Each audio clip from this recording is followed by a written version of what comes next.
नमस्कार।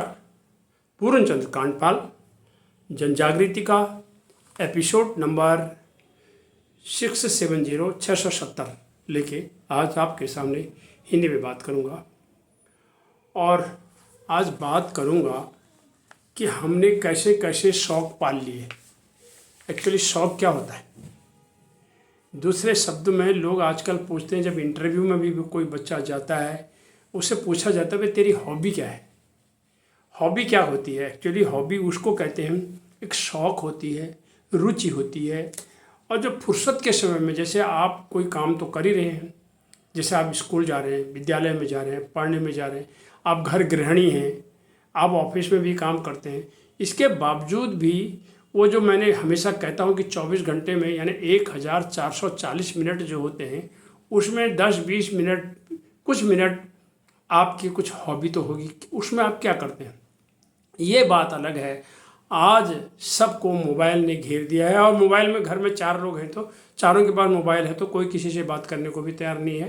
कभी कभी किचन में भी सामान ख़राब हो जाता है उसके दौरान में, कभी कभी कोई आदमी पढ़ाई नहीं कर पाता है उसमें, घर के काम रुक जाते हैं उसमें, और कोई किसी की एक लत ऐसी लग जाती है, वो रात को सोते सोते बिस्तर में भी ये काम कर रहा है, मोबाइल को हाथ से नहीं छोड़ रहा है। तो यह इसको हम हॉबी नहीं कहेंगे, ये एक लत लग जाएगी। उसका भी एक नियम है, अनुशासन है, उस पर रहना चाहिए। तो फुर्सत के क्षण में जो काम किए जाते हैं, जिसको हम हॉबी कहते हैं, उसमें क्या हो सकता है वो मैं आपको बताऊंगा। खेल है, मनोरंजन है, कोई कला है, आर्ट है, गीत संगीत है, पसंद का जो कार्य होता है, और उसमें किसी भी विषय का अध्ययन हो सकता है, लेखन हो सकता है, कविताएँ हो सकती हैं, रचनाएँ, और शोध हो सकता है, बागवानी हो सकती है, खाना बनाने का भी हो सकता है, शिल्प कला हो सकता है, वाद्य, नृत्य, गायन, आर्ट और पेंटिंग। इतने नाम मैंने बता दिए। इसके अलावा आप सोच समझ सकते हैं, कोई भी बचा नहीं है। इनमें से कुछ तो आप समझाइए अपने आप को, कुछ तो सृजन कीजिए, वो आपको आना चाहिए, जो अपनी मर्जी से बिना किसी के दबाव के। क्योंकि हॉबी को लोग तू कर करके नहीं होता, वो अपने आप करता है, खाली समय में होता है। और ये धीरे धीरे कभी कभी ये हॉबी हमारा व्यवसाय बन जाती है, हमें लाभान्वित भी कर देती है, और आपके व्यक्तित्व में निखार आता है इस हॉबी से, और आपकी भीड़ में एक पहचान बन जाती है कि हाँ भाई उसको फलाना चीज़ आती है। और तो आपकी साख और सामाजिक उपयोगिता भी बढ़ जाती है उसमें उसका। और अब मैं आपको एक उदाहरण देके स्पष्ट करूँ। एक रॉक गार्डन आपने नाम सुना होगा, चंडीगढ़ में रॉक गार्डन है, और इसके निर्माता हैं नेकचंद जी।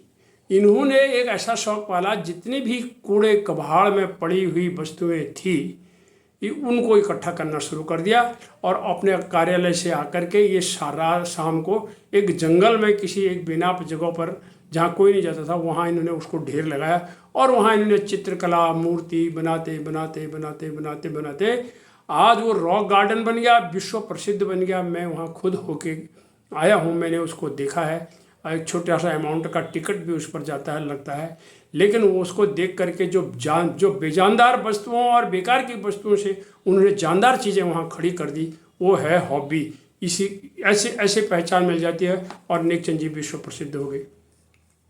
तो चंडीगढ़ का जो एक दार्शनिक स्थान ये बन गया है, और आप जाएंगे तो ये बेजान चीज़ें आपको मंत्रमुग्ध कर देंगी।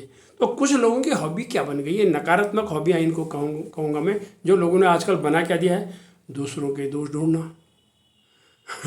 बड़ा आसान है दूसरे की गलती निकालना। वो उसमें ये था, उसने ये करता है, वो ये करता है, ये छिछोरपनेबाजी, यानी उसमें दोष ढूंढना, दूसरों की बुराई करना, और रिश्तेदारों के दोष ढूंढना, और उन्हें आपस में लड़ाना। जैसे वहाँ से कुछ माल लिया, इन्फॉर्मेशन ट्रांसमिशन करी, इधर से ली उधर से, वो तेरे बारे में ऐसा कह रहा था, तेरे बारे में ऐसा कह रही थी, और ये था और वो था, और बिगड़ गए।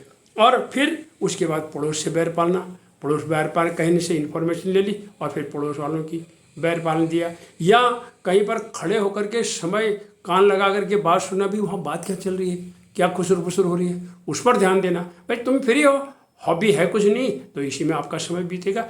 तो ये सारी नकारात्मक हॉबीज़ हैं, गलत हैं, ऐसा नहीं होना चाहिए।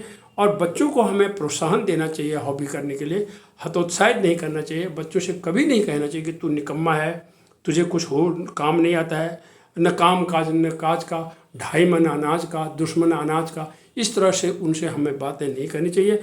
हमें इस तरह की हॉबी से जो गलत वाली है, नकारात्मक, उससे बचना चाहिए। और स्वयं से भी हमने पूछना चाहिए कि बीते हुए 24 घंटों में, पिछले 24 घंटों में तूने क्या काम किया, क्या सृजनात्मक काम किया, कुछ किया या नहीं किया, समय का सदुपयोग किया कि नहीं किया।